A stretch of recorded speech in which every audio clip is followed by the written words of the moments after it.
Muy buenas tardes a todos y a todas los que se están conectando con nosotros en este martes de Renta Básica Ya, organizado por la Plataforma Colombiana de Derechos Humanos, Democracia y Desarrollo.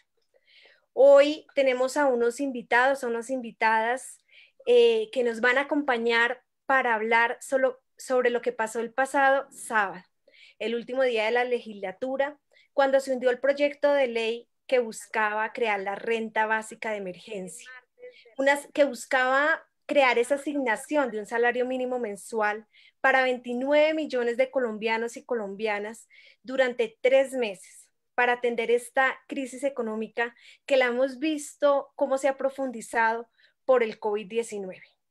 No obstante, pues la campaña por la renta básica ya, que adelantamos desde la Plataforma Colombiana de Derechos Humanos, Democracia y Desarrollo, pues seguimos. Y hoy precisamente vamos a ver cuál es el camino para seguir. Se hundió el proyecto, pero pues definitivamente acá no paramos y vamos a seguir para conseguir la renta básica ya.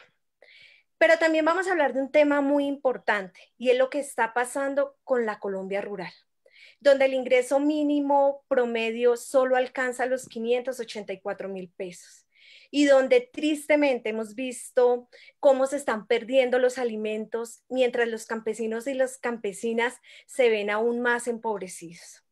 Según la FAO, el 87% de los productores en 20 departamentos de Colombia manifiestan que han tenido dificultades en medio de la pandemia. Para hablar de estos temas, pues hoy tenemos a los siguientes invitados. Hay algunos que por problemas técnicos no se han podido conectar, pero mientras tanto, pues les quiero presentar. Tenemos a Olga Lucía Quintero, quien es dirigente de la Cumbre Agraria Campesina, Étnica y Popular, y nos va a hablar precisamente de esa Colombia rural, de las dificultades que han tenido nuestros campesinos y nuestras campesinas. Y está con nosotros también Libardo Herreño, quien es investigador de ILSA y es vocero de la Plataforma de Derechos Económicos, Sociales y Culturales. El panel hoy lo vamos a dividir en dos grandes bloques. Les voy a hacer algunas preguntas y pues la idea es que no nos demoremos más de 10 minutos en este primer bloque para luego dar paso a otras preguntas y sobre todo para dar paso a las preguntas de quienes nos están siguiendo en este momento. Entonces me gustaría empezar con Libardo para hacer ese primer balance, para contarle a los ciudadanos que nos están viendo qué fue lo que pasó el sábado cuando se discutió el proyecto de ley de renta básica, cómo es que se hunde, pero sobre todo, cuál es el camino a seguir, qué tenemos que seguir haciendo para lograr la renta básica ya. Entonces, Libardo, bienvenido y muchas gracias por estar acá. Muchísimas gracias a todos, a todas las amigas y amigos que nos están escuchando, que están aquí en la red. Bueno, yo como vocero de la Plataforma Colombiana de Derechos Humanos, Democracia y Desarrollo, tengo que decir que una de las actividades más importantes de la plataforma es promover discusiones públicas sobre políticas que de alguna manera impulsen una perspectiva de derechos económicos, sociales, culturales y ambientales. Ese ha sido nuestro trabajo por más de 20 años con la plataforma. Y la última iniciativa que nos salió bien, hay que decirlo, es esta campaña de por una renta básica ya en Colombia en este contexto del COVID-19. Hay que decir que la plataforma es una coalición, es una red integrada por cerca de 120 organizaciones, pero a la campaña se han venido sumando cerca de 100 organizaciones más, es decir, estamos contando ya con cerca de 220, 230 organizaciones sociales, políticas, sindicales, estudiantiles, étnicas, de mujeres que han impulsado la plataforma. Y digamos que el buen desarrollo de la campaña se refleja en la rápida respuesta que logramos ir teniendo de parte de la ciudadanía frente a una propuesta de una renta básica garantizada de carácter universal. Es así como en cerca de 2 semanas se alcanzan a recoger más de 20.000 firmas en apoyo de la iniciativa.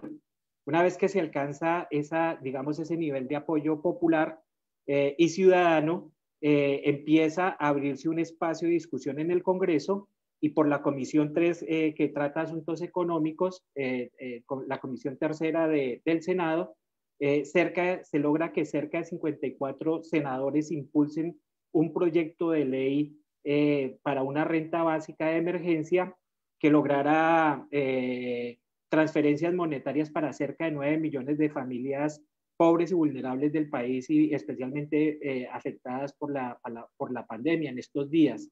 Eso representa alrededor de 30 millones de ciudadanos y ciudadanas del país, de los más vulnerables, de los más pobres.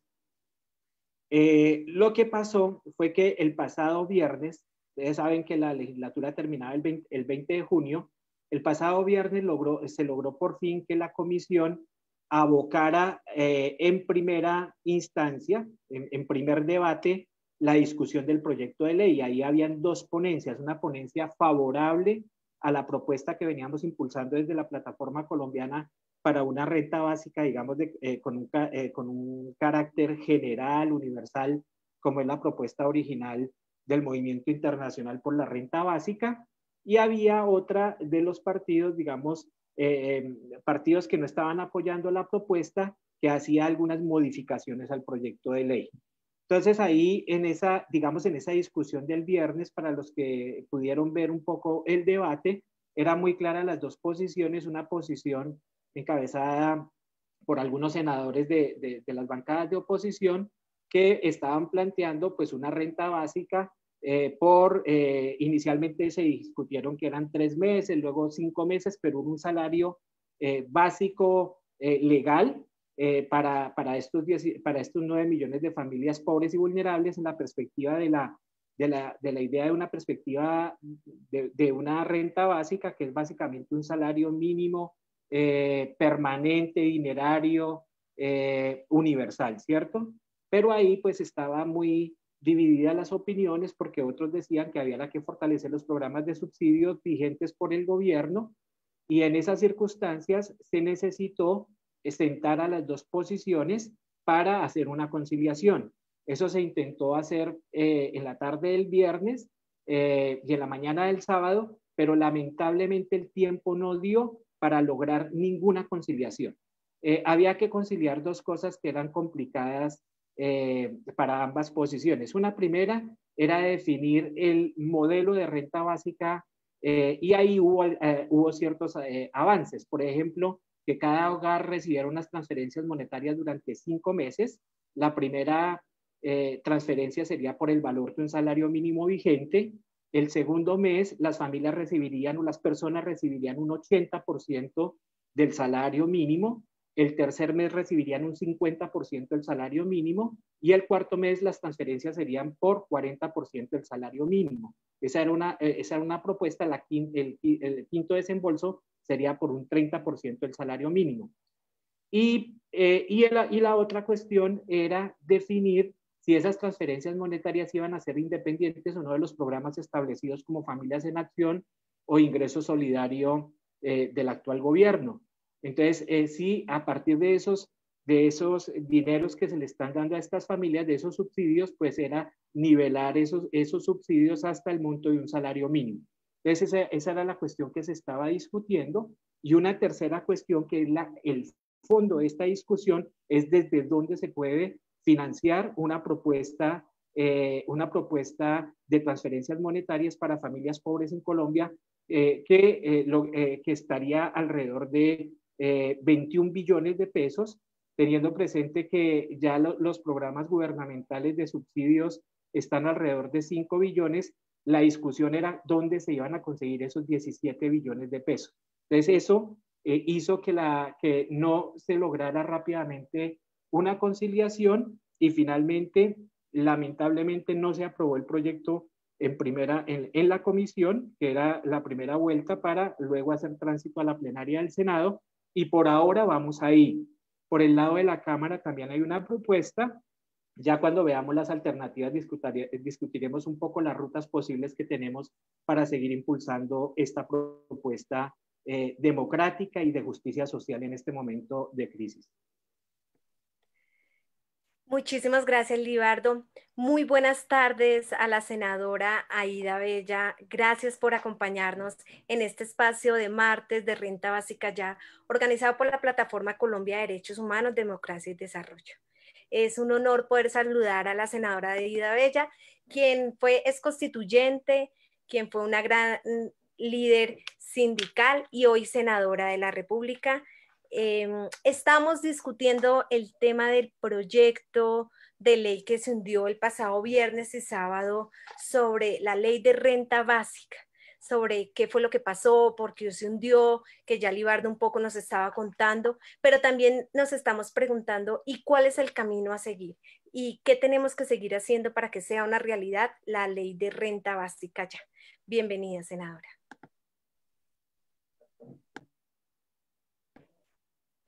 Que están en la red, pero a ti, Jessica, y a los organizadores de este encuentro. Pues ya Libardo acaba de decir qué ha pasado realmente en la Comisión Tercera. ¿Y por qué pasa esto? Pues porque no tenemos la correlación de fuerzas. Porque claro, ahí están los fierreros, ahí están los dueños de este país, ahí están los representantes de los gremios. Entonces, cuando uno va a las comisiones económicas, yo soy de una de las comisiones económicas, soy de la Comisión Cuarta del Senado, y casi siempre, pues, los presupuestos, las reformas tributarias, todo lo que tiene que ver con la cuestión económica se define entre las dos comisiones. Esta no porque pues en la virtualidad el Congreso ha perdido pues demasiado, y por eso hacemos tanto hincapié en que el Congreso debe reunirse presencialmente, con los cuidados que sea. Nos han dicho que hay un senador que se infectó en Barranquilla, pues claro, cualquiera se infecta en Barranquilla, porque en las fiestas, porque en la calle, porque en la compra, porque en todo. Y si no hay una disciplina social, pues simplemente pues se infectan. No hemos hecho la presencial y ya están infectados. ¿Y dónde se infectaron? Pues en una parte que no es en el Congreso. ¿Qué pasa entonces cuando llevamos un proyecto de ley? Pues lo que pasó, lo que ha escrito Libardo, no lo ahogan. ¿Por qué? Ahí está la de Fede Palma, por ejemplo, la representante de Fede Palma está en la Comisión Tercera. Están los representantes, no está la de Fedegan, pero hay otros tierreros ahí. Entonces, ¿qué es lo que pasa? Que los señores que apoyan el gobierno, pues hacen trinca y nos derrotan. Es una propuesta extraordinaria. Si nadie duda de que eso es lo que hay que hacer, pero no son capaces de hacerlo. ¿Por qué? Porque en mi modestísimo criterio, lo que les importó fue simplemente llevar los activos a la banca, salvar a la banca, darle con qué cubrir sus empréstitos, porque lo cierto es que el dinero lo que ha entrado realmente es al sector bancario. Todos los partidos, incluyendo el Partido Conservador, que debería estar defendiendo la banca, todos han dicho en el Congreso dónde está el dinero. El dinero no llega ni a los grandes empresarios, ni a los medianos, ni a los pequeños. ¿Dónde se quedó? Pues en la banca. Esa es la explicación que en este momento tenemos absolutamente todos los partidos. Yo creo, no he escuchado uno del Centro Democrático que defienda la banca, no se atreven, porque todos sabemos que el dinero se fue para allá. Entonces, ¿qué es lo que tenemos que hacer? Pues elegir bien, así de sencillo, explicarle a los campesinos, explicarle a la gente. Cuando la gente de diferentes partes del país me llama, ahorita acabo de hablar con una persona del Caquetá y me decía, pero ¿qué hacemos? Aquí la gente no tiene con qué comer. Claro, es así. Lo que se necesita no son los mercados de 20,000, de 30,000, de 50,000 y de 70,000 pesos. No, ustedes y yo sabemos que un mercado de 70,000 pesos pues alcanzará para una semana, y eso comiendo arroz con lentejas y de pronto un poquito de hueso. Para eso es que alcanza, no alcanza para más.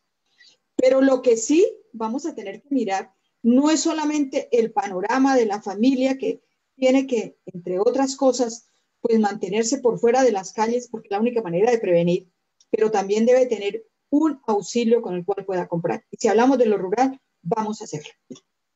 ¿Qué pasa con nuestros campesinos? Pues nuestros campesinos sí que necesitan, no solamente, nosotros tenemos ya listo el proyecto de la pensión universal, y lo vamos a presentar tan pronto inicie ahora en el Congreso el 20 de julio. Lo vamos a presentar ¿para qué? Porque nosotros estamos absolutamente convencidos que la gente mayor necesita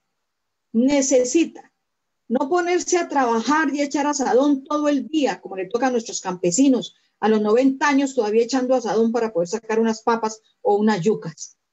Ellos también tienen el derecho, por el artículo 13 de la Constitución. Todos somos iguales ante la ley. Todas las personas somos iguales ante la ley. Es el artículo más hermoso para mí que tiene la Constitución del 91. Con ese planteamiento, todos los ciudadanos deberíamos tener una pensión de jubilación. Aquí nos han hecho creer que solamente quienes cotizan tienen derecho a una pensión. Y nosotros sostenemos la otra tesis.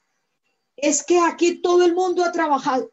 No nos pueden decir que un campesino no ha trabajado o que una campesina no le ha dedicado su vida prácticamente a sacar algunos artículos para vender, para sobrevivir en un país donde la tenencia de la tierra se ha vuelto todo un problema. Entonces, ¿qué es lo que hemos hecho? Plantear que todos, absolutamente todos, pero fundamentalmente para proteger a los campesinos, a los vendedores ambulantes, a toda esta población que ha sido la más vulnerable, poderla proteger en la edad adulta.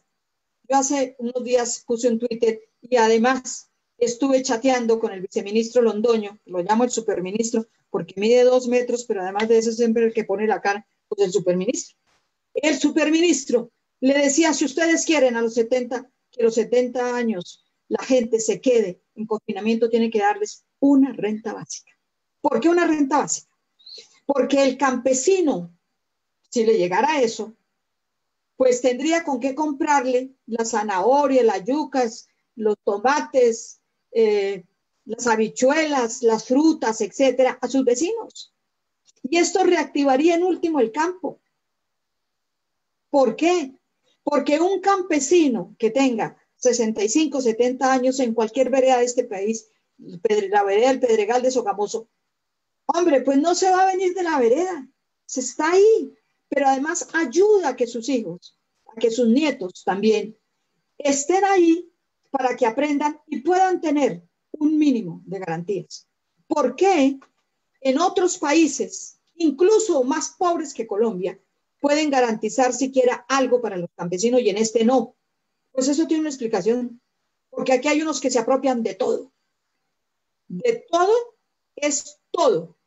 Ellos quieren todas las hectáreas de tierra, quieren todas las pensiones, quieren unas pensiones altísimas. ¿Y por qué? Aquí vamos a tener que emprender la lucha, es precisamente para que nuestros campesinos, yo viví 17 años, 6 meses, 4 días en un país en el exilio, un país que no tiene mucha tierra, que todo es el cultivo intensivo, la ganadería intensiva, etcétera, etcétera. ¿Qué pasa allí? Todos los campesinos de ese país, ricos y pobres, tienen no un subsidio, porque los suizos tampoco van a decir que van a subsidiar a los campesinos, tienen el pago para conservar el paisaje. Y todos los campesinos reciben mensualmente una cantidad de Estado. ¿Por qué nosotros? Nosotros no somos Suiza, por supuesto. Casi nunca hablo de lo que pasaba allá. Pero en este caso sí, porque a mí me parece que si hay algo que proteger en estos momentos de pandemia y en momentos que no son pandemia, son los campesinos. Y permítanme hablar por último de algo que me está sonando y que además la semana pasada discutí en el Congreso con el viceministro de Agricultura. Aquí vamos a tener que hacer un frente común con todos, con los de las ciudades y los de los campos, para que a los campesinos se les compre su cosecha. No hay derecho a que de Colón en Boyacá nos estén mostrando los cultivos de pera y nosotros aquí importando, por ejemplo, mermeladas de España y de Polonia. Eso es una humillación para este pueblo. Pero además, las importaciones de papa. ¿Cómo es posible? Se siembran en 10 departamentos, en 283 municipios. Los mayores productores son Cundinamarca, Boyacá, Nariño y Antioquia. Más de 100.000 familias dependen de este cultivo. ¿Sabe qué estamos haciendo? Importando papa de Bélgica. Tengo exactamente los productos que están llegando a los almacenes. Tengo todo un grupo de jóvenes que me están ayudando a captar todo lo que viene de diferentes partes. Tenemos en este momento la falta del trigo, sé que en las carullas no pueden hacer las baguettes, que es un pan pues que se vende mucho. ¿Por qué no está llegando la harina de trigo? ¿Por qué nosotros tenemos que importar el trigo? Si se producía allá en Nariño, teníamos la cebada, teníamos el trigo, tenemos todos los tratados de libre comercio, arruinaron nuestra economía campesina. Y en eso también vamos a tener que hablar duro con el gobierno, porque aquí llegan las papas de desecho de Bélgica. ¿Cómo así? América aportó las papas a la gastronomía del mundo. Fuimos nosotros, no solamente los colombianos, los bolivianos, los peruanos, los ecuatorianos, todos mandamos la papa a todo el mundo. El mayor aporte gastronómico de América del Sur para todo el mundo. Entonces, ahora es que nosotros importamos papa. Por Dios, vamos a trabajar en un proyecto de ley que prohíba la importación de los productos que están aquí y que tenemos cómo llenar la demanda nacional. Hablamos de los pollos, que también es de la economía campesina. ¿Cómo es posible? Estuve hablando con FENAVI, la federación esta que se ocupa de las aves y demás, y me dijeron, tenemos la producción para toda la demanda nacional. ¿Y por qué estamos importando pollos de los Estados Unidos? ¿Por qué importamos alitas, importamos cuadraditos, importamos pechugas, importamos? ¿Pero por qué? A mí me parece que eso es una ofensa que le están haciendo al campesinado colombiano. Y por último, yo quisiera decirles que estaba precisamente, por eso llegué un poquito tarde, porque estaba haciendo una acción especial para San Benito Abad. Este es un municipio de Sucre. Allí, la Agencia Nacional de Tierras ha entrado a delimitar los baldíos. ¿Sabe qué van a hacer mañana? Mañana, llamo a todos los que nos están escuchando para que nos ayuden a reproducir en Twitter. Mañana va a llegar el ejército con los terratenientes a sacar a los campesinos de los baldíos. Eso no se hace en un sitio que se llama El Palomo. Eso no se hace con nuestros campesinos, y saliendo de aquí me toca inmediatamente llamar al Ministerio de la Defensa. No es posible que el ejército llegue a sacar a nuestros campesinos de los baldíos que por ley, por constitución, le corresponde a los campesinos pobres. Y a esos campesinos pobres los vamos a defender, y los vamos a defender de quienes se creen los dueños de toda la tierra en este país. Eso les quería, como último, lo había hecho un minuto antes de entrar y me dispensan por haber llegado un poquito tarde, pero de todas maneras las cosas hay que hacerlas a tiempo, y me acaban de avisar de semejante situación que tendrán mañana los campesinos de San Benito en Sucre, y tiene que ver directamente con la tierra que a ellos les pertenece. Muchas gracias. Muchas gracias, senadora Ida. Y damos la bienvenida al ex candidato presidencial de la República y hoy senador Gustavo Petro en este panel organizado por la Plataforma Colombia de Derechos Humanos, Democracia y Desarrollo. Muchas gracias por acompañarnos. Estamos pues analizando lo que ocurrió con el hundimiento del proyecto de ley de renta básica ya, y queremos preguntarle a Olga Lucía, Olga, como dirigente de la cumbre agraria, ¿cómo recibieron ustedes este hundimiento del proyecto de ley de renta básica ya? Y cuéntanos un poco cómo es la situación de los campesinos, de las campesinas en este contexto de COVID-19. Bueno, muy buenas tardes para todos y todas.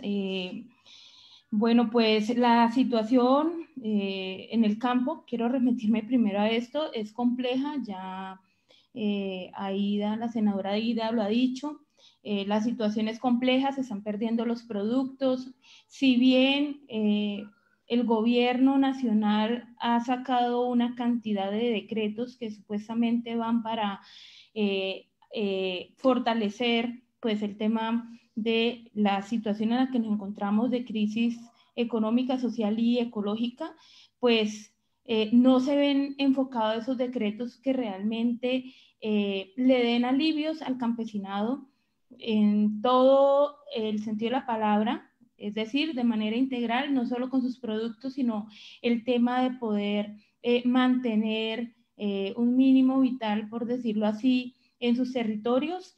Y asimismo, pues la situación que no podemos dejarla pasar de alto de vulneración de los derechos humanos también que se ha venido incrementando en esos territorios.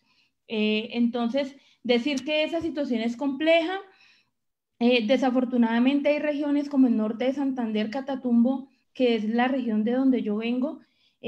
Allá los campesinos de la playa, de Belén, de la provincia de Ocaña, venían denunciando o vienen denunciando pérdidas sustanciales de sus productos, como el tomate, que es uno de los cultivos que más se da en esta zona, tomate y cebolla.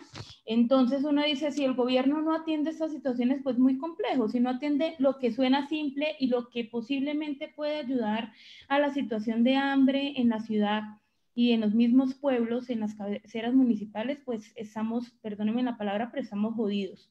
Y eso es lo que se viene presentando, ya lo dice la compañera Aida y el compañero Olivardo, o sea, y frente al tema del proyecto de ley de renta básica, pues muy lamentable que eso esté sucediendo, pues es lógico que al gobierno no le conviene primero una iniciativa desde lo alternativo y desde la oposición, ¿sí? Frente al tema de una renta básica. El gobierno ha propuesto otras alternativas como el ingreso solidario y pues eso, ahí sí como dijo Aida, es una correlación de fuerzas que todavía no está tan fuerte en el Congreso, pero eso no quiere decir de que no haya que seguir insistiendo en la renta básica ya que sea en este momento. Carrasquilla decía de que sí, no en este momento porque no es una cuestión coyuntural, sino es estructural.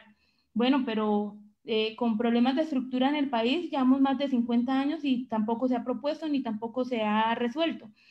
En ese momento, más que nunca, se requiere realmente una renta básica que pueda alivianar la situación tanto del campo como de la ciudad. No podemos hablar solo del campesinado o de los indígenas y de los afros, sino también de la gente vulnerable que está en las ciudades, que es un número bastante grande y que ya lo hemos visto en las diferentes manifestaciones que hubo hace 8 días, precisamente donde la gente salió a marchar porque tiene hambre. Y el gobierno no ha tenido la capacidad de atender realmente ese llamado a la población, por el contrario, manda al SMAC, lo sataniza, captura un poco de jóvenes y pues uno cree que esa no es la salida aquí es el diálogo y buscar rutas que realmente puedan resolver la situación de la gente. Y una de esas rutas es precisamente el tema de la renta básica.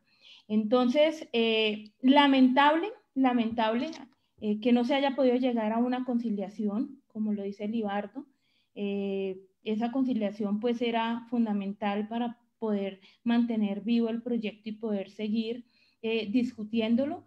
Sin embargo, creo que la ciudadanía en general, la Cumbre Agraria, las organizaciones sociales, sindicales, de mujeres, en fin, y con las organizaciones que vienen trabajando de la mano junto con la bancada de oposición, debemos de unirnos en ese momento realmente y hacer fuerza y exigir y generar movilización. Yo creo que si bien estamos en tiempos de COVID, en tiempos de pandemia, que nos lleva ya prácticamente 100 días de no producir porque estamos trabajando desde nuestras casas, sino de no poder salir a manifestarnos como lo hemos hecho históricamente en las calles, sí tenemos que empezar a proyectar qué vamos a hacer porque el gobierno es un gobierno inoperante que realmente le está tirando el salvavidas al sector económico de este país y pues la mayoría de gente no hacemos parte del sector económico.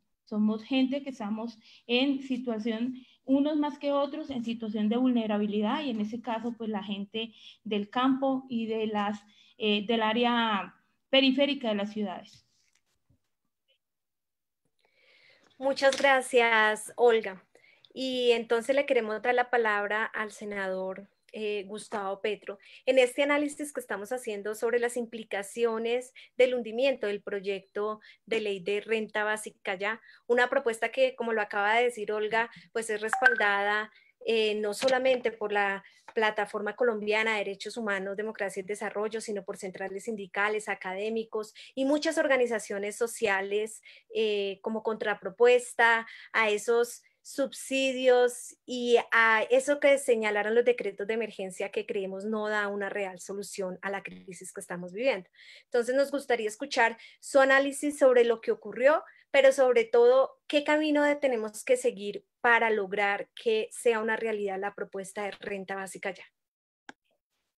Pues un saludo a todas y todos los que me ven en este momento.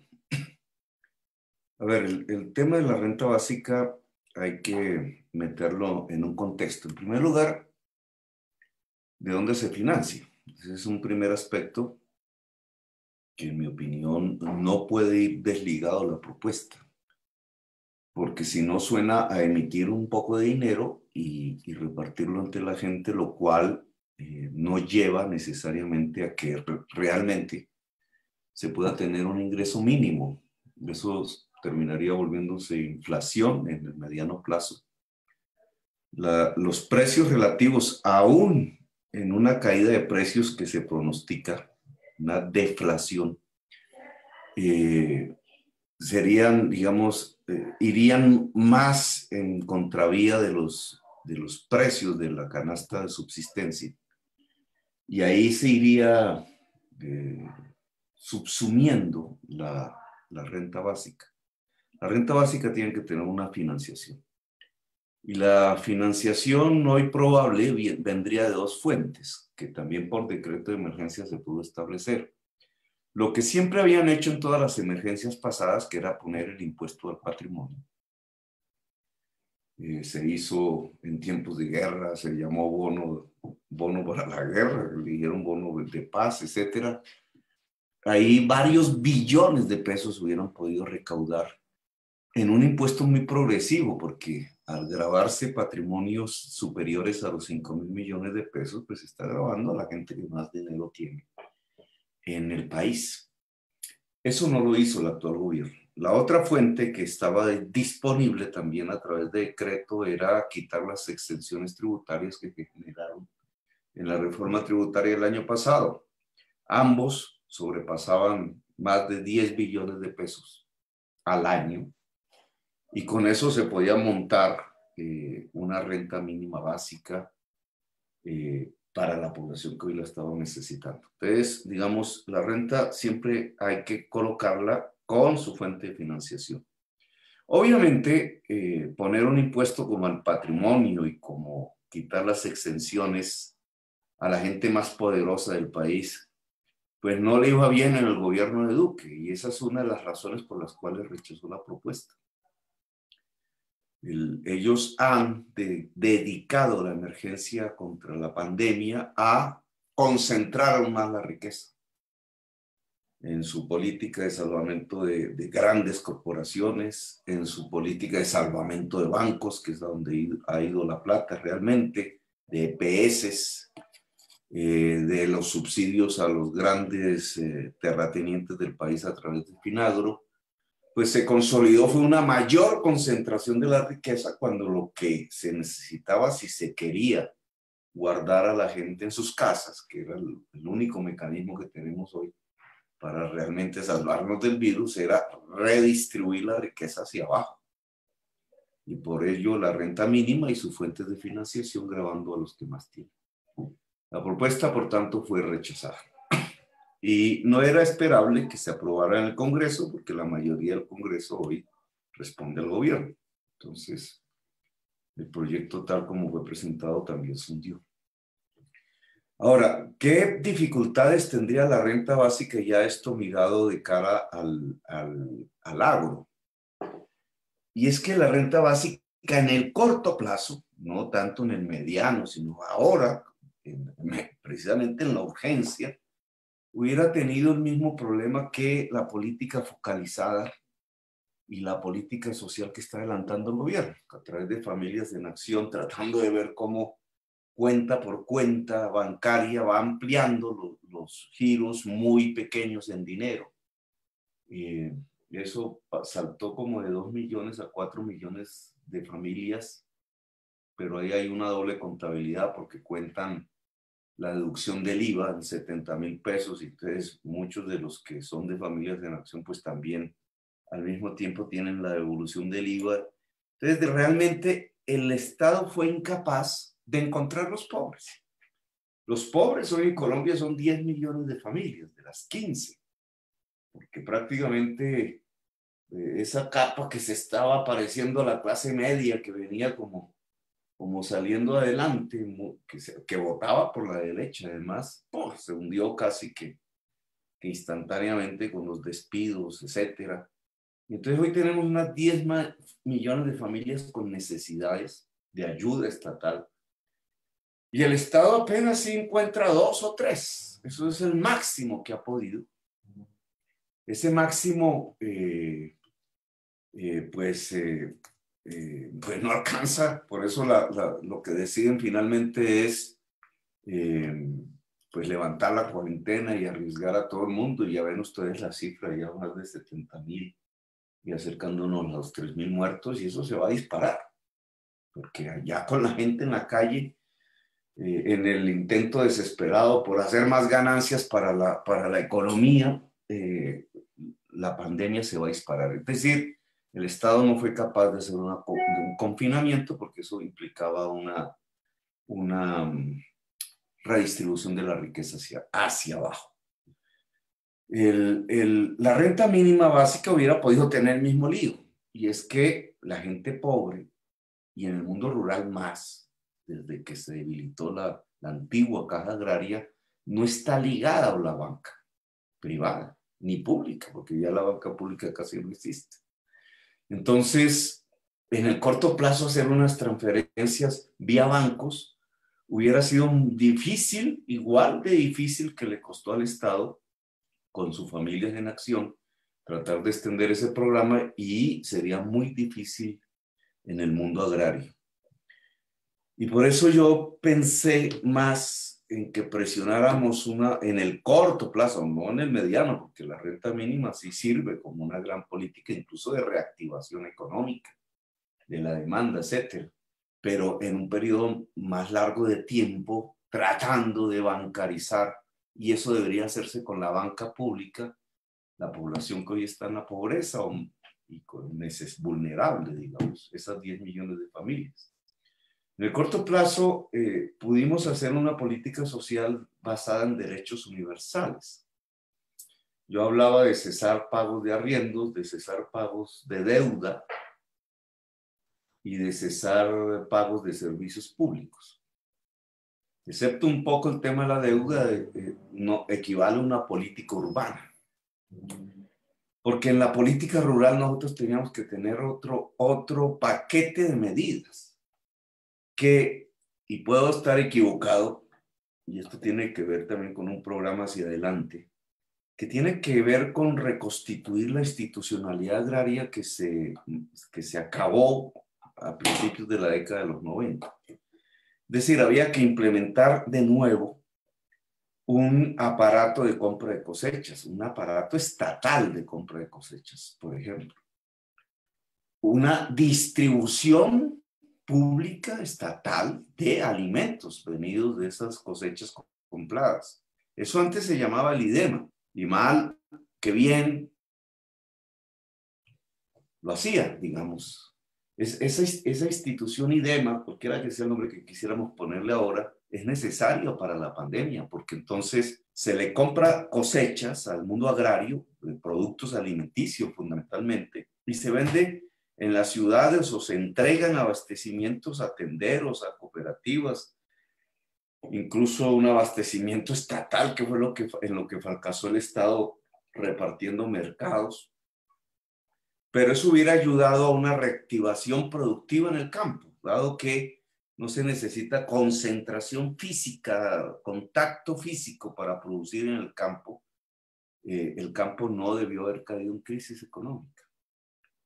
Esto ligado a cesar deudas, esto ligado a proteger del exterior importaciones que de todas maneras se vienen desplomando, porque cada país en medio de su propia crisis trata de asegurar sus alimentos, etcétera, pero debió haber una política de protección, es decir, de cese de compra de productos importados, mientras se van comprando cosechas al interior. Y digamos, esa construcción de la nueva institucionalidad agraria que tiene su raíz allá antes de los años 90, creo que nos hubiera ayudado mucho en estos tiempos de pandemia. Claro, ahí siempre queda el tema de la distribución de la tierra, pero la redistribución de la tierra tampoco es una política que podemos hacer en el corto plazo.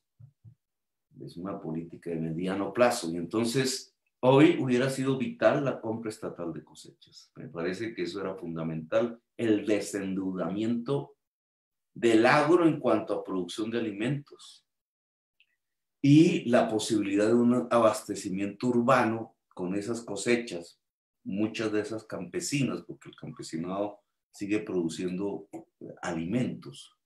Entonces, hubiera permitido un contacto directo entre campo y ciudad, una ciudad pues hambrienta, porque eso es lo que tenemos hoy, ciudades hambrientas, que rompen las cuarentenas es por el hambre, y por tanto pues va subiendo la enfermedad fundamentalmente en el mundo rural.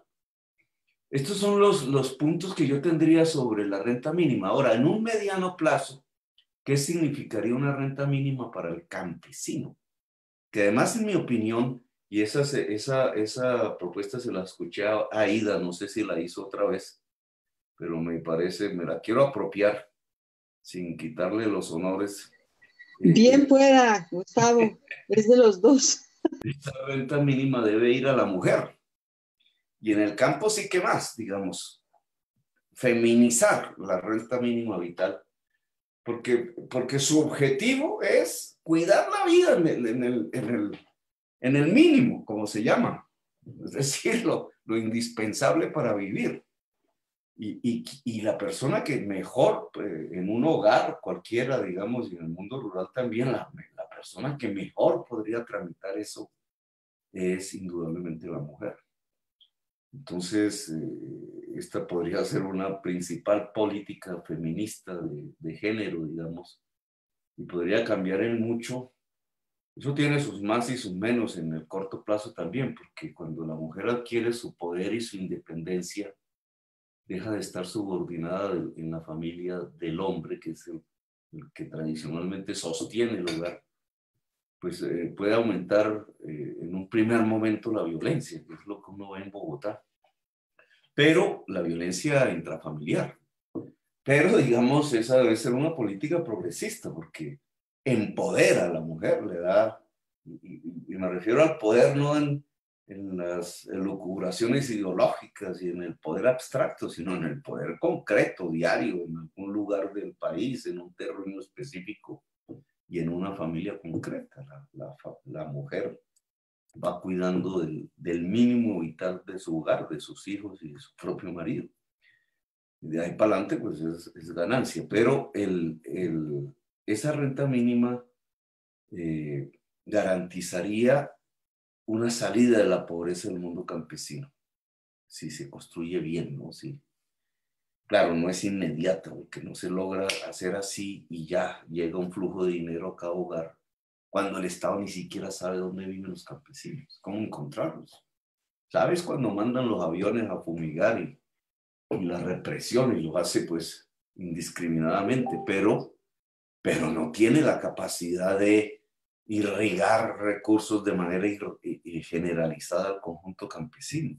El campesino ha sobrevivido solo realmente, sin el Estado, por décadas. Y no solo sobrevivido, le ha tocado guerrear muchísimas veces contra el Estado. Y esa ha sido parte, digamos, de la historia de Colombia, ¿no? De 2 siglos, por más de 2 siglos. Pero pensando en un Estado benefactor en estos tiempos de pandemia intermitente que vamos a vivir hacia adelante, indudablemente una renta mínima hacia el agro, si logra eficacia en llegarle a la familia y es manejada por la mujer, sería una salida de la pobreza, digamos. Claro, de ahí para adelante es la capacidad de producción, pero sería un mínimo vital que garantizaría sacar el campo del hambre, por lo menos, de las condiciones de miseria, que es donde una gran parte de la población está hoy. Y eso, bueno, dejo ahí para que ustedes continúen su charla. Muchas gracias, senador. Y bueno, y entramos ya en, pues en esas propuestas que inicialmente se estaban dando sobre cómo realmente ayudar a salir de esta crisis a los campesinos, a las campesinas en Colombia. Y desde la plataforma, pues hay unas propuestas y por eso nosotros seguiremos insistiendo en renta básica ya. Y nos gustaría, Libardo, que nos pudieras contar un poco cuáles son esas propuestas desde la plataforma, principalmente para el sector campesino.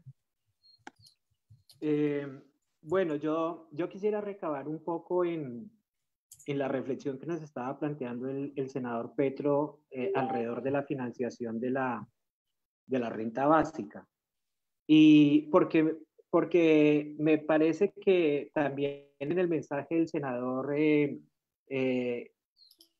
uno podría pensar que esos son propuestas de mediano plazo o de largo plazo y que no es viable, que no es posible hacer una renta básica garantizada como política pública de manera inmediata o ya, como la hemos llamado en la campaña de la plataforma. Y yo quisiera referirme sobre todo a las ideas que ha expuesto el economista Luis Jorge Garay frente al tema de la financiación de la renta básica. Y es que Luis Jorge Garay desde 2010, cuando sacó un extraordinario informe para la Contraloría General, que se llama Colombia entre la democracia y la exclusión, nos enseñó algo a los defensores y defensoras de derechos humanos, y era que el tema de los derechos pasaba por hacer bien sumas y restas por el presupuesto público, y que el presupuesto público es fundamentalmente un bien público, es un bien común, y es un derecho de los ciudadanos y las ciudadanas. Y entonces si lo entendemos así y hacemos buenas discusiones democráticas para interlocutar con el Estado y con las autoridades, seguramente podríamos arrimar buenos argumentos para persuadir que es posible encontrar esos 17 billones o 18 billones de pesos que se necesitan para una iniciativa como la que hemos estado impulsando en estos 2-3 meses de campaña. Y el senador Petro tiene razón frente al tema de que lo más progresivo, por supuesto, es imponerle un impuesto al patrimonio. Por supuesto que sí, ahí estamos completamente de acuerdo. Pero hay una cantidad de medidas que ha mostrado Garay y su equipo de trabajo que se podrían pensar también digamos, en el corto plazo para viabilizar la propuesta. Una es, por ejemplo, postergar la aplicación de la ley 2010 de 2019 o la ley tributaria que generó exenciones de impuestos a los grandes capitales y a las empresas multinacionales por 9 billones de pesos para 2020. Entonces, si lográramos, digamos, empezar a tener una conversación y una discusión democrática y sincera frente al tema de la renta básica, entonces postergar la aplicación de esa ley y sobre todo las exenciones que salen de ahí uno podría encontrar unos recursos para la financiación de la renta básica, así como la hemos propuesto desde el comienzo. Esa es una. Una segunda cosa que dice Garay es frente, por ejemplo, la reducción o aplazamiento de gastos ya presupuestados para el año 2020, como por ejemplo, gastos de personal presupuestados para este año. Por 2 billones de pesos está eso en el presupuesto. Entonces, si aplazáramos ese tema de gastar en contratación de nuevo personal para el Estado, ahí uno podría encontrar también unos recursos dentro de esos 2 billones de pesos dentro de ese rubro que está en el presupuesto nacional. Otro rubro sería la adquisición de bienes y servicios que está por 10 billones de pesos en el presupuesto nacional. Y el 50%, o sea, estamos hablando de 5 billones de pesos, son para gasto en seguridad y gasto militar, o sea, gastos para la policía y para el ejército. Entonces, si tuviéramos un Estado que hiciera una política redistributiva, y estoy de acuerdo que sea hacia abajo, como dice el senador Petro, pues ahí uno podía encontrar también unos recursos. Hay, por ejemplo, un rubro que dice Garay, que es muy particular, y es un rubro que se llama gastos de distribución previo concepto del Departamento Nacional de Planeación. Y ese rubro está por 3,5 billones de pesos para este año, ¿cierto? y es un rubro que a marzo 30 de este año no había tenido, estaba en cero en ejecución. Entonces, si uno tuviera, digamos, una vocación redistributiva y se pudiera abrir campo a cuáles son las prioridades del presupuesto público, uno podría encontrar dentro de esos rubros seguramente recursos suficientes para, digamos, financiar la renta básica. Y un último, y ese sería de esas discusiones que no podemos aplazar más, es el tema del pago de la deuda externa y del pago de la deuda interna. El 18% del presupuesto nacional se va en honrar el mito ese sagrado de que tenemos que honrar las deudas. Y el Estado sacrifica la política social honrando el pago de los créditos que ha adquirido de la deuda. Y es el 18% del presupuesto nacional. Entonces, si diéramos esa discusión y se renegociara la deuda y se encontraran nuevas formas de ir pagando o alargando los tiempos y los intereses de esa deuda, el Estado colombiano podría en un corto plazo encontrar recursos para priorizar el gasto social, que es lo que está demandando la coyuntura.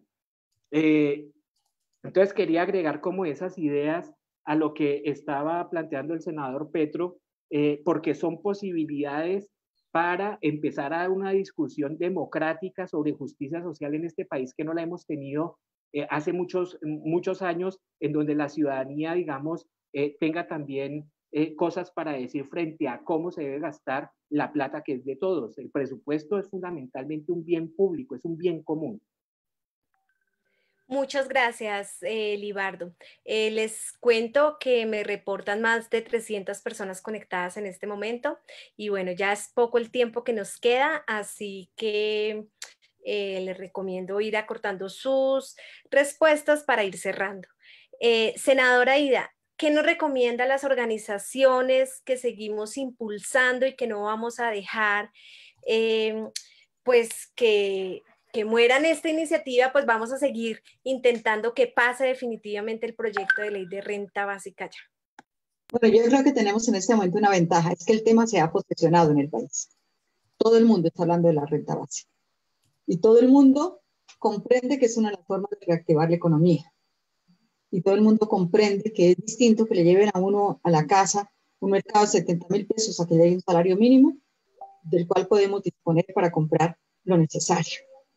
Todo el mundo comprende que hay un virus, que tenemos necesariamente que estar un poco encerrados y que hay necesidad de que el gobierno simplemente viva en este país. Parece que no viviera aquí. Ellos creen que pueden hacer absolutamente todo, pero lo que sí es necesario es que en este momento la gente empiece a presionar por todos los medios, por las redes, ustedes los jóvenes, que son excelentes para eso. Son maravillosos, les tenemos que aprender.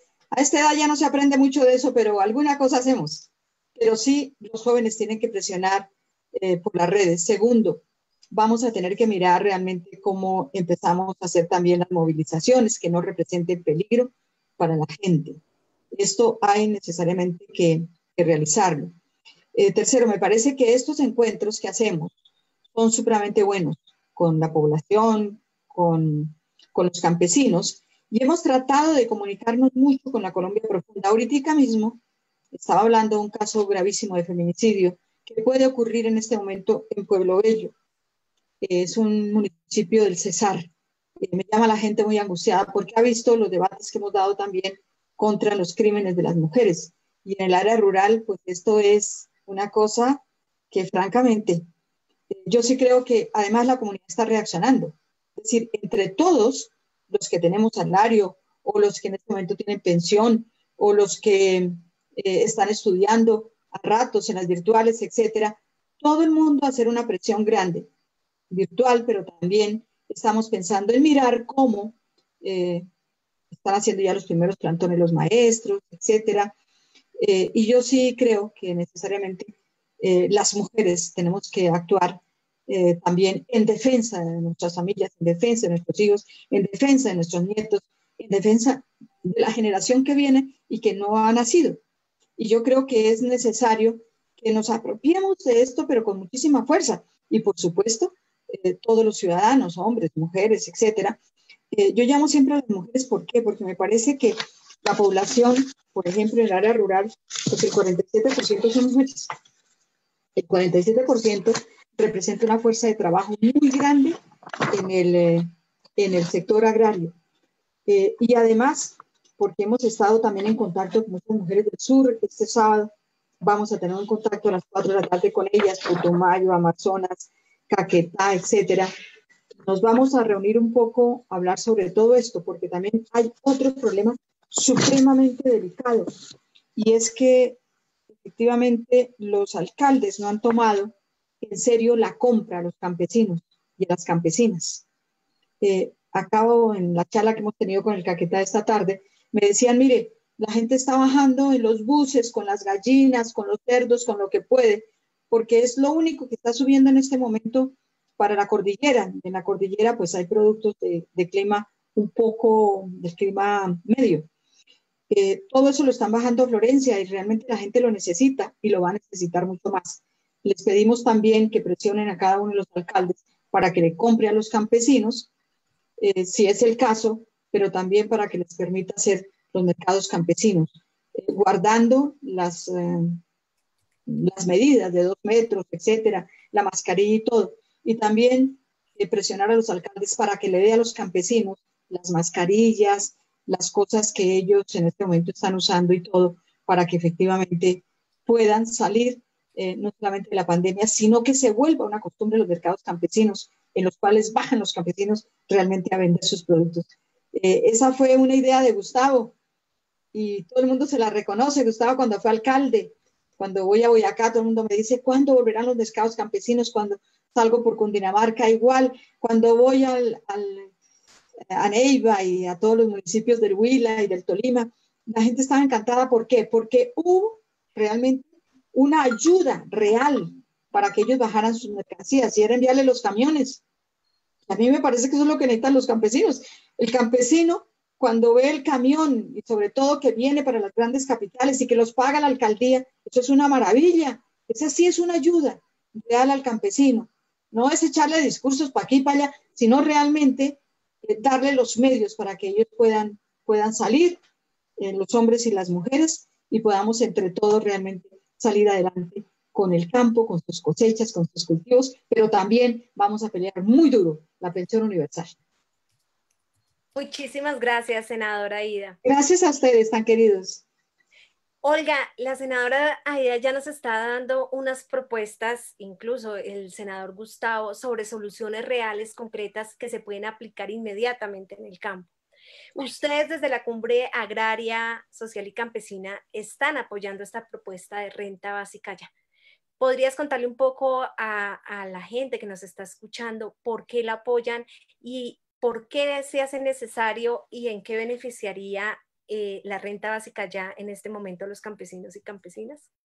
Bueno, apoyamos la renta básica porque lo vemos como una alternativa y le daría oxígeno y una posibilidad al campesinado en este momento, pues, como lo dije anteriormente, de muchas dificultades con respecto a la producción de alimentos, con respecto a mantenerse, pues es mucha la gente que está pasando necesidades, sobre todo de hambre, porque no, en ese momento no se está trabajando como se trabaja normalmente, todos lo sabemos.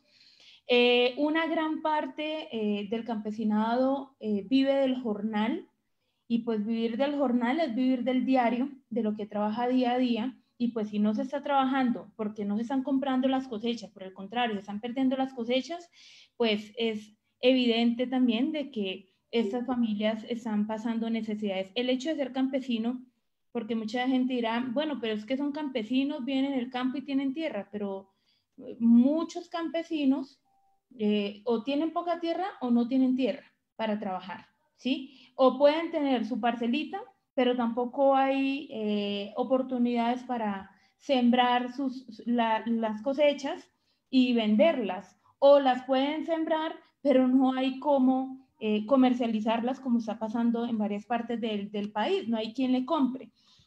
Entonces vemos como una buena alternativa pues por eso apoyamos el tema de la renta básica.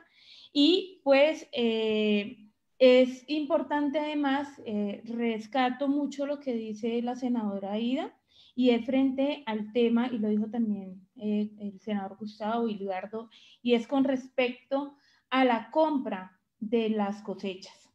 Si el gobierno no tira al menos ese salvavidas al campesinado, o sea, nos vamos a ver, si estamos en una crisis o venimos de una crisis histórica, creo que vamos a ahondar esa crisis.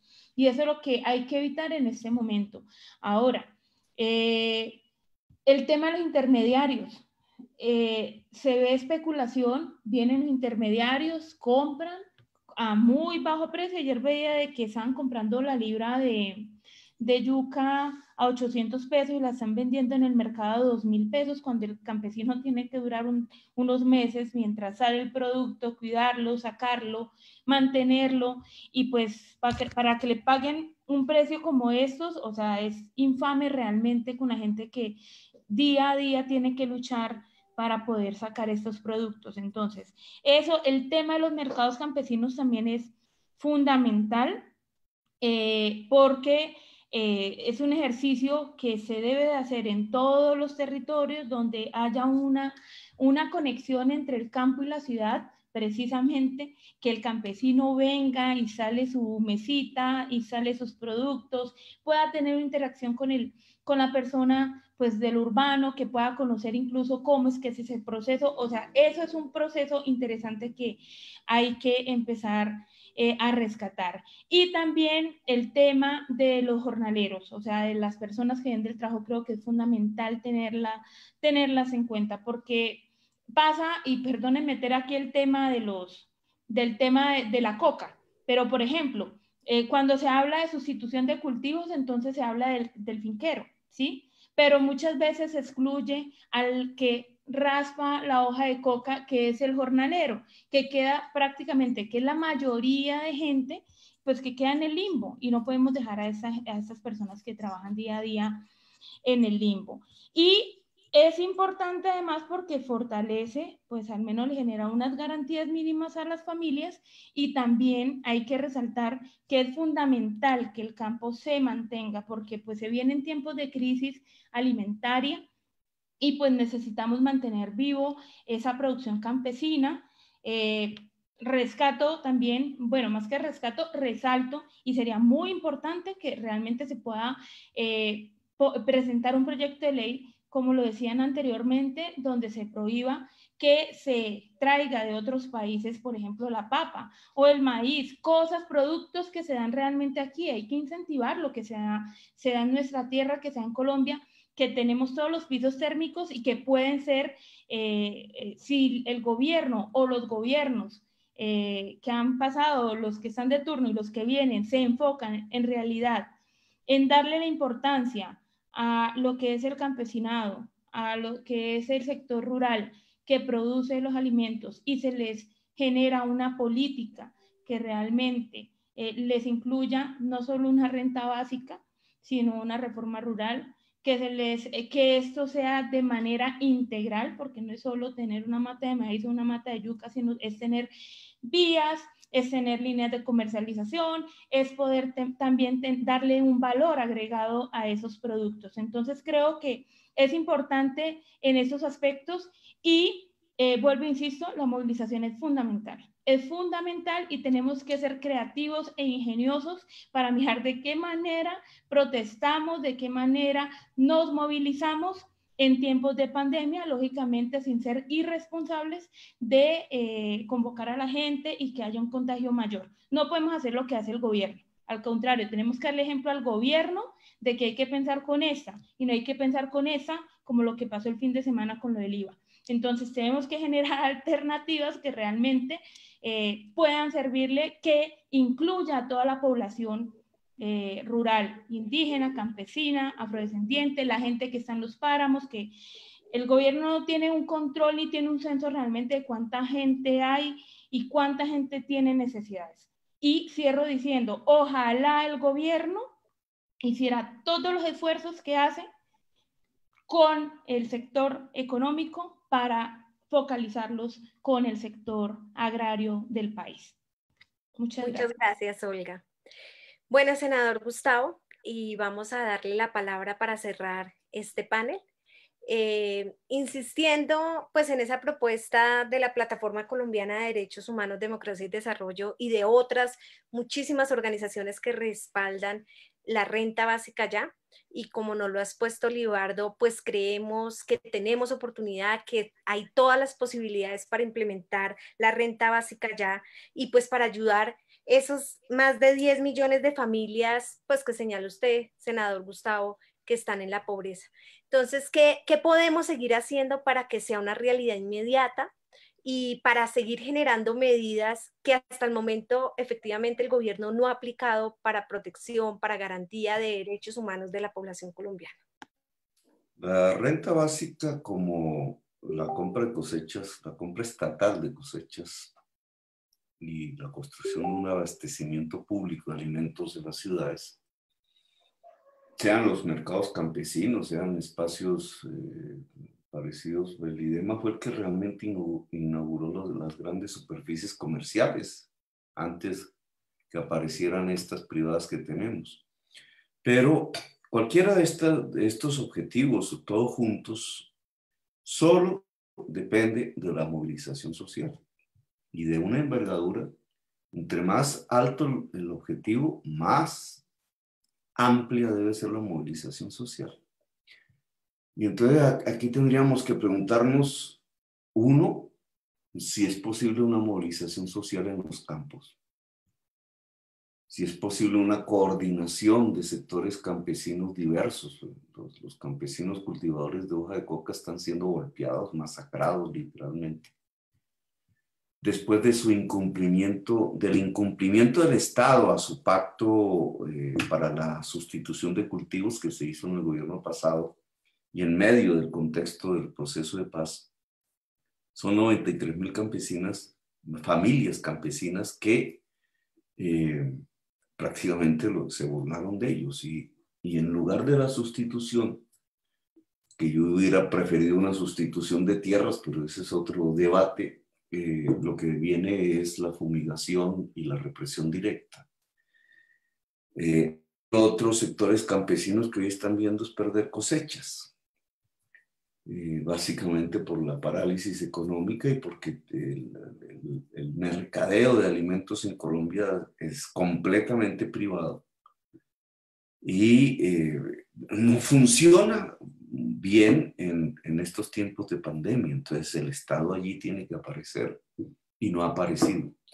Pero lograr estos objetivos de renta mínima y de compra de cosechas implica movilización social. Entonces esa movilización social en el campo hay que ir a los sectores golpeados, a coordinarlos, a ver cómo serían esas expresiones de movilidad en medio de la pandemia. No es lo mismo que en tiempos normales. Pero si no se produce una movilización social, la política no cambia. Esa es una ley, digamos, de la política. La política se llena, si alguien deja un vacío, lo llena a otro sector de la sociedad y coge ese poder. Y aquí falta el poder de la ciudadanía y el poder del campesinado. Y eso solo se puede expresar en las calles, en el caso de las ciudadanías urbanas, y en la movilización agraria, en el caso pues, del movimiento rural. Sin eso, lo demás suena bonito, puede hacerse construcciones teóricas importantes. Los economistas pueden hacer ensayos muy interesantes sobre los efectos de la renta básica en la economía. De hecho, yo por ahí tengo un estudio de Stiglitz, el premio Nobel, que hace que la renta básica sea mirada como la principal política de reactivación económica hoy en el mundo. Se discute en el mundo, indudablemente. Pero de ahí a pasar a que se vuelva realidad, eso no se hace ni con bancada parlamentaria, ni con estudios teóricos simplemente, sino con una amplísima movilización social que en este caso sería un eje articulador entre poblaciones de las ciudades y poblaciones del campo, porque al final beneficia más. Y yo creo que esa es la conclusión de cualquier posibilidad real. Lo demás es una ingenuidad, ¿no? Que también las hay, digamos, hay personas en la sociedad, un gran sector de la sociedad, e incluso en el Congreso, que cree que por la brillantez de una propuesta, esta se vuelve realidad y olvida las correlaciones de fuerzas específicas y el papel que tiene quienes tienen el poder hoy, a los cuales esto no les interesa, simplemente no. Pueden aceptar que es válido y no lo aceptan. Y eso fue lo que hizo Carrasquilla con los congresistas que le presentaron la propuesta en alguna reunión virtual y finalmente dijo no. Y eso fue lo que pasó en la comisión, no sé cuál, tercera creo, en donde también se hundió. Ni siquiera fue discutida, ni votada, y se hundió por el trámite. Entonces, digamos, eso sucede es porque no hay fuerza afuera. La gente en la pandemia ha salido muy espontáneamente a pelear por el hambre, digamos, por el hambre.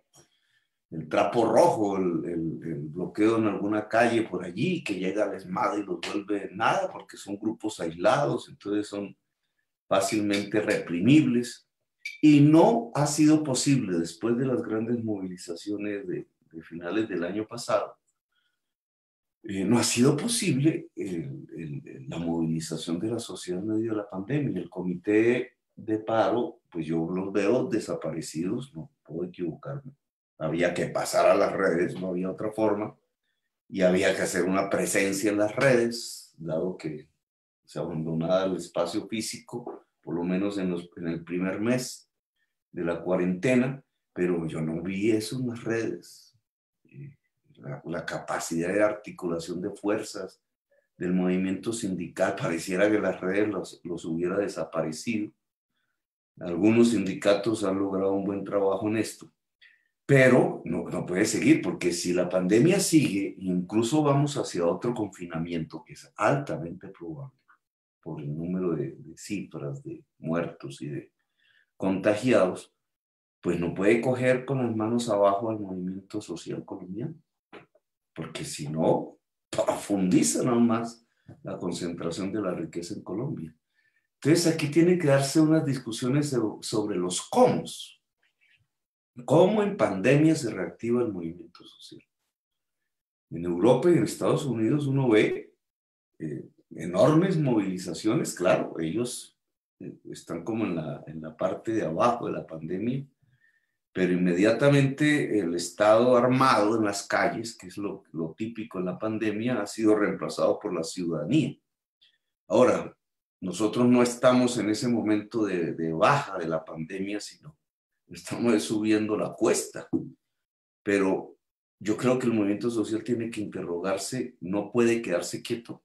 Si se queda quieto, esto, después de que pase todas estas circunstancias, si llegan a pasar, vamos a quedar en una situación muy miserable, digamos, muy miserable. No sé qué pueda pasar ahí políticamente, pero las circunstancias en las que va a salir el país, todo va a ser, pues, grave, de quiebras, de despidos, de crisis, de hambre, que todo esto al final se traduce en el hambre, y el hambre lleva a la violencia difusa.